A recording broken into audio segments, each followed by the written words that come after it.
They are talking about same-sex marriages, but Ugandans don't even have a right for different sex marriages. Men are being castrated. It is here in Uganda where you don't have an opportunity to sleep with your wife. So how can we guarantee a relationship of sleeping with a fellow man in a country like Uganda, where men are being castrated so that they cannot sleep with their wives? In Mukono today, we have a problem. It was supposed to be a smaller problem, but it has now become a very big problem. That our district chairman, Mr. Bakaluba, joined the NUP for a season.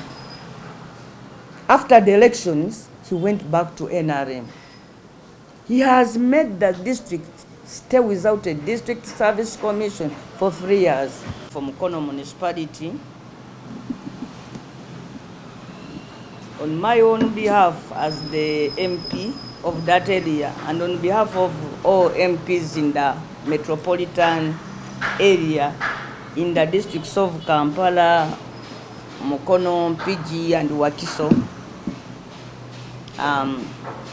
I want to make some observations in relation to the fact that Uganda had moved to procure a loan from the World Bank and from the French Development Agency to support the construction of infrastructures, especially roads and markets in the greater Kampala metropolitan area. It is now being said that the same loan has been affected by the decision by the World Bank to withdraw funding from Uganda over, allegedly, as government is putting it, over our stand on the issue of same-sex marriages and the homosexuality as a concept. First of all, we in Mukono stood with Parliament when we are making that law. But I want also to bring it to the attention of Ugandans that it is government is being dishonest to claim that we are being denied funding from the World Bank solely because of our stand on homosexuality. The fact of the matter is that Uganda, as early as 2021, had surpassed the ceiling at which development countries are allowed to borrow. When it comes to the domestic debt, we are already above 52%. For example, by 2021, our domestic debt stood at it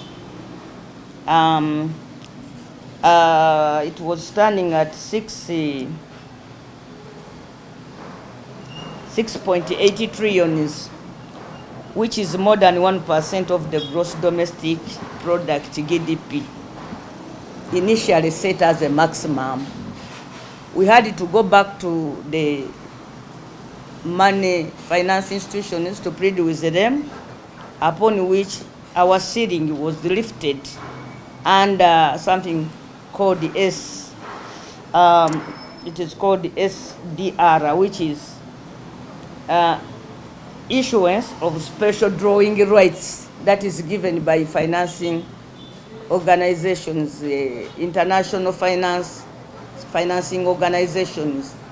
After hitting the ceiling, they gave us a smaller opening under the SDR.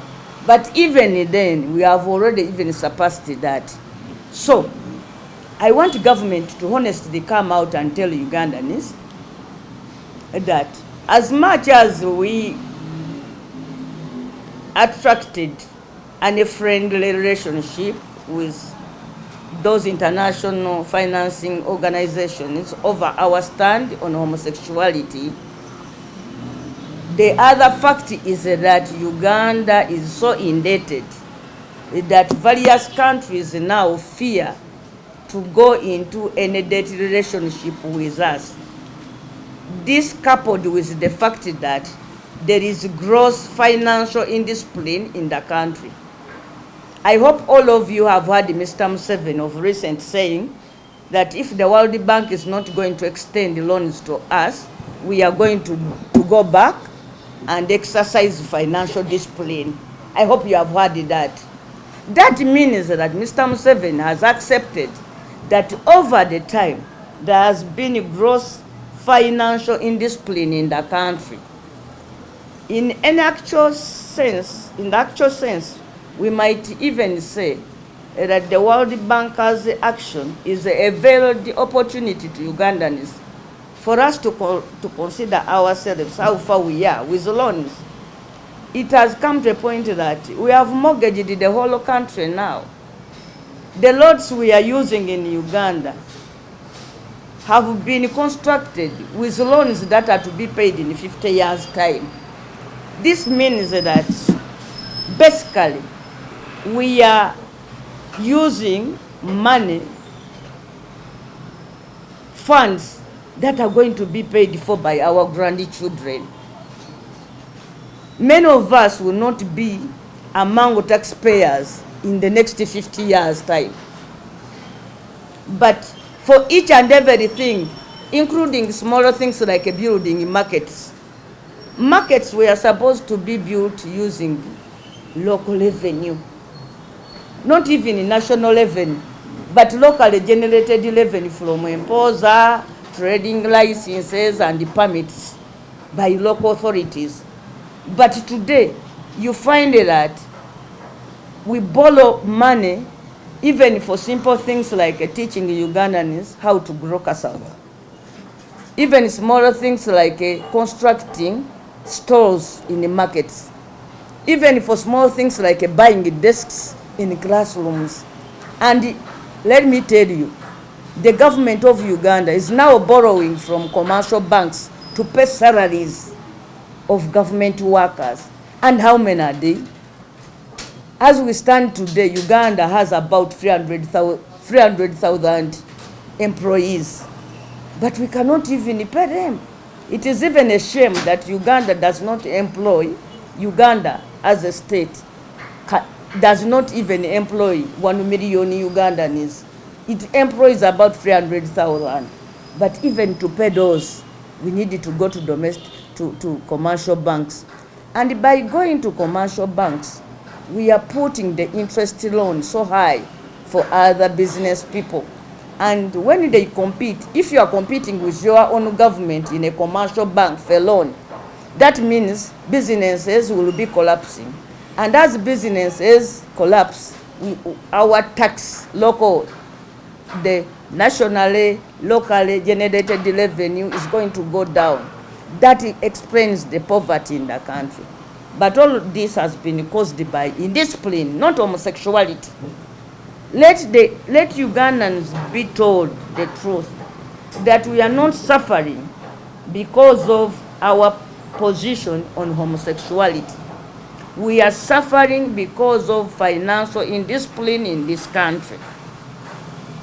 And however much, even if we are to give in and say, okay, World Bank, have your way, that will not cure the problem we have in the country today. As we talk right now, for me, I'm not an economist, but this is just the primary knowledge that can be acquired by anybody. That, you know, how can you borrow to buy groceries? Because paying salaries is basically borrowing to buy groceries. How do we borrow to finance a luxurious life for leaders? With the president leading, you find that the money we spend in the State House and the president's office is so little than the money we spend, say, on tourism as a business. Some of these laws we are making, yes, as parliament, we have to protect our people. But we should also, in a similar way, the way we are so harsh with homosexuality. It's the same way we should be harsh with corruption, abuse of office, misuse of public funds, and theft, robbery, to say the least. So, I'm calling upon the government to be honest and tell Ugandans why financial institutions like the World Bank are pulling out. They are pulling out because we no longer have capacity to sustain, to finance the repayment of loans. And then, the indiscipline they are talking about, what has been happening in Uganda is that people procure loans before they think about what they want to do with that money. And when such money lie idle on accounts, it eventually used to fund political activities.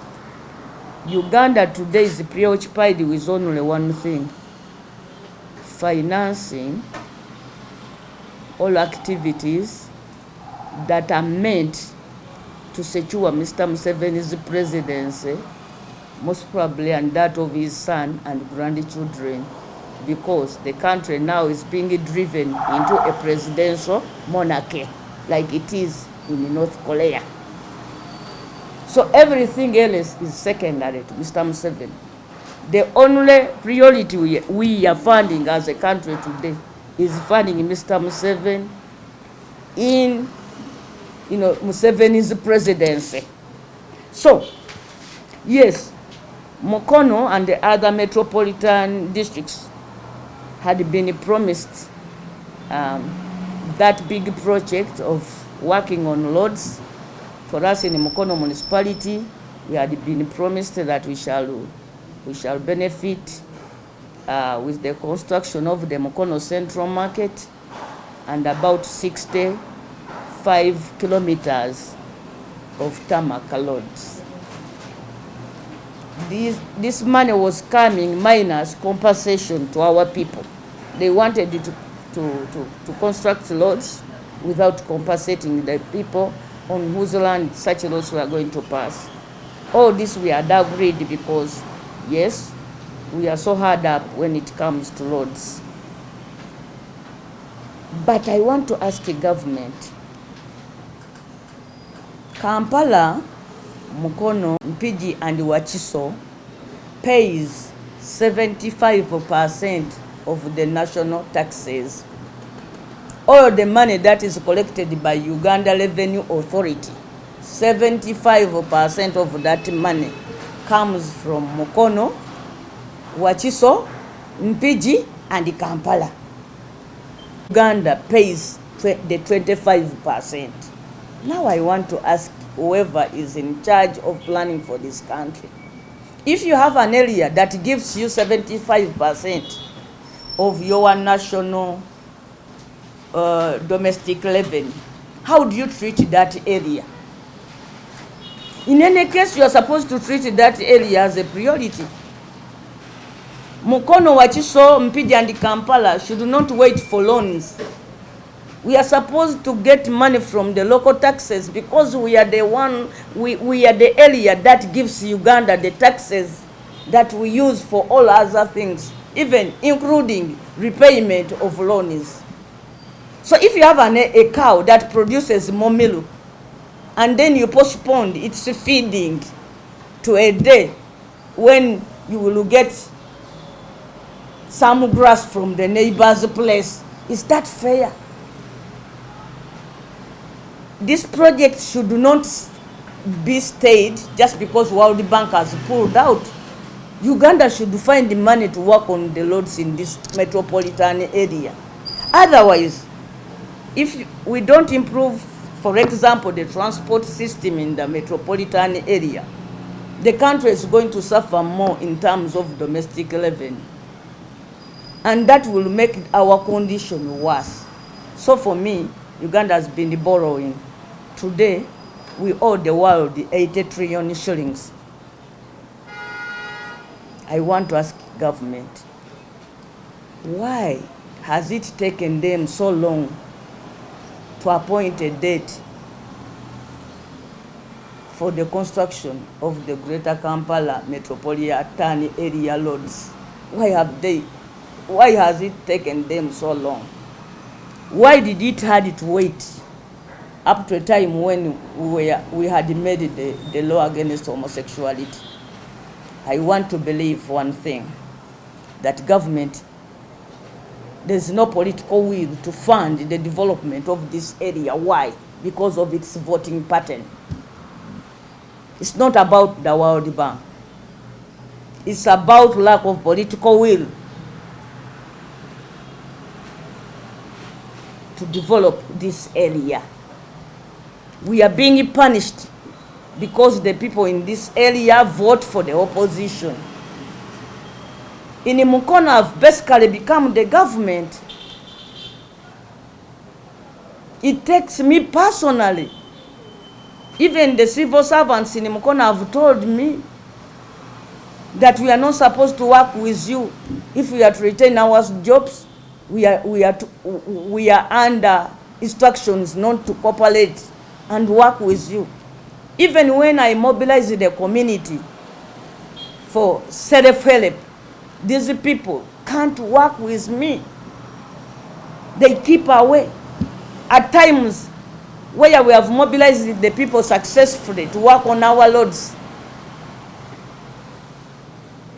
government, through its workers in Mukono, have written to police to stop us. Imagine. And then there is this overbilling of projects. Let me give you an example. There was a bridge that collapsed in 2004, long before I became the MP of Mukono.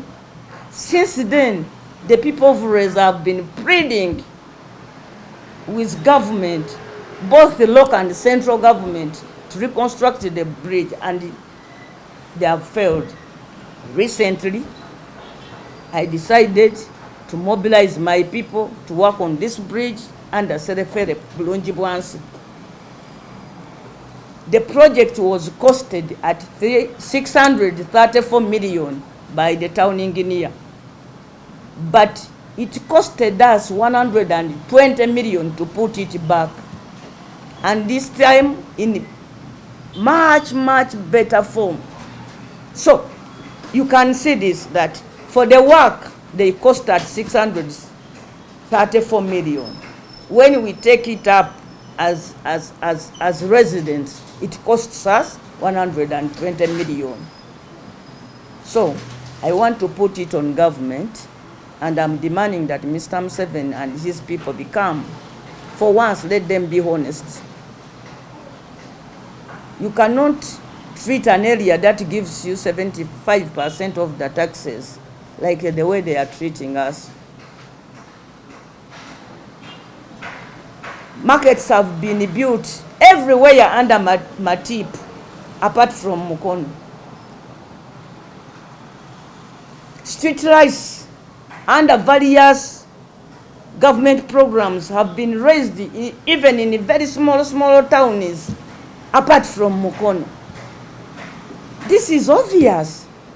They are fighting an individual. Mr. Museveni, during campaigns over time, has been telling the people of Mukono that as long as they continue voting for the opposition, they will never benefit from the government coffers.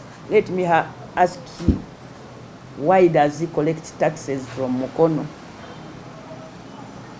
If he cannot fund areas that are represented in the parliament by the opposition, why does he continue collecting taxes? Why does his government continue collecting taxes from Mukono? In Mukono today, we have a problem. It was supposed to be a smaller problem, but it has now become a very big problem. That our district chairman, Mr. Bakaluba, joined the NUP for a season.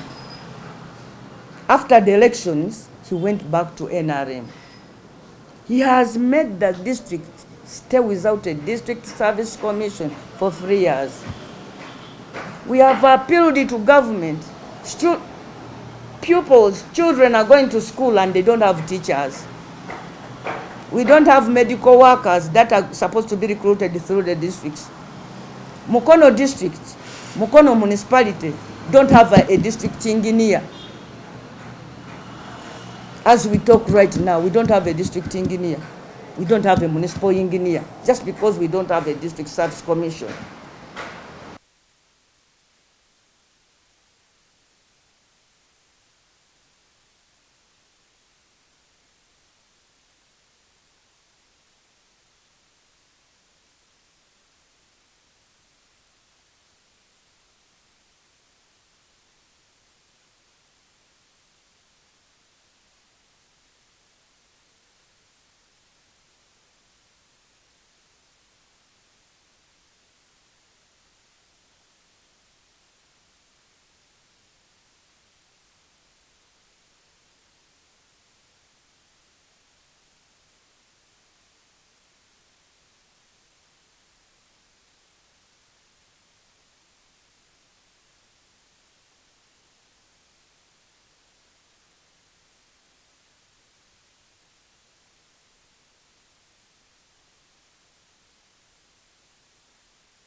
Million US dollars.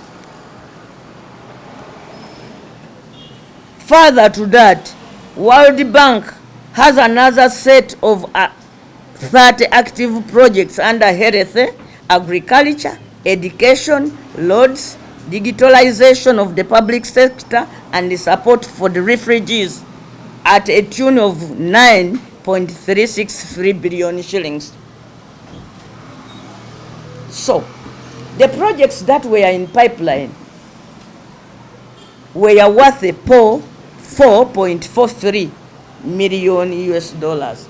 How would you tell me that we cannot benefit from the 9.54 billion dollars?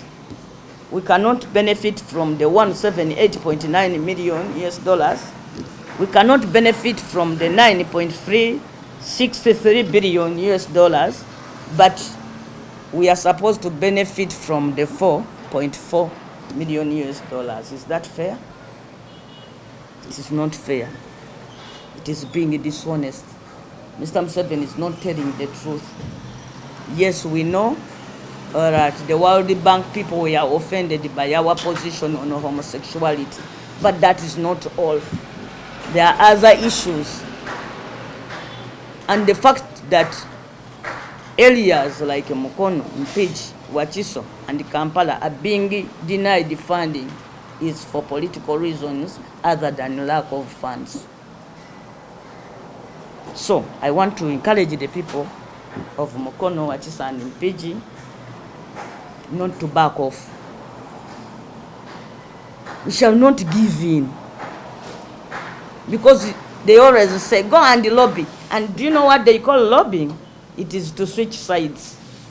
Go and lobby government. I'm not supposed to lobby government to construct roads in Mukono, because that is within its mandate. Mukono is part of Uganda. I don't need to specifically go and lobby. We are not foreigners. This is our government. So we are not backing off. We shall continue voting for democracy, for accountability.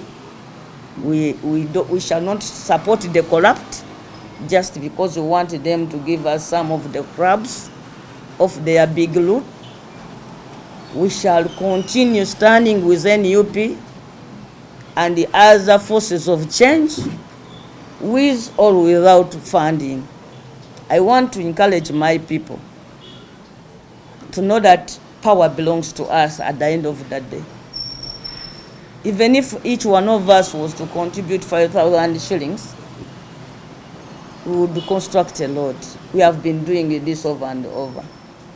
And I want them to persevere. This is not time for investment, Ugandans. This is time for survival. We should create our priorities. After all, even when Mr. Museveni was borrowing billions of dollars, we are not benefiting. So as the earlier MP I support the position against homosexuality, but I know that it is not the only reason why we are being denied funding. And to the World Bank I say, it is very unfair for them to shout over homosexuality. They are worth human rights abuses in Uganda that are worth their attention. People are being killed here. They are talking about same-sex marriages, but Ugandans don't even have a right for different sex marriages. Men are being castrated. It is here in Uganda where you don't have an opportunity to sleep with your wife. So how can we guarantee a relationship of sleeping with a fellow man in a country like Uganda, where men are being castrated so that they cannot sleep with their wives? Even for the different gender marriages, they are not secure. So let us get to see them supporting us even in other areas. Let them not wait for this thing, because this one makes them, it makes it, it is double standards. It's double standards. I'm a pro-people MP. I always sit with my people. I've never got somebody coming to me to say, honorable, I'm a gay, please fight for me. Yet people relate to me deeply. So it is not one of our priorities whatsoever. Let them be serious. Let's say we are going to deny Uganda funding because it is a dictatorship. Everything else can be discussed after Uganda has got rid of the dictatorship. But this thing of parceling out rights, and for World Bank, they know what rights they want to defend. People don't have right to life, and you are talking about right to same-sex marriage. Come on.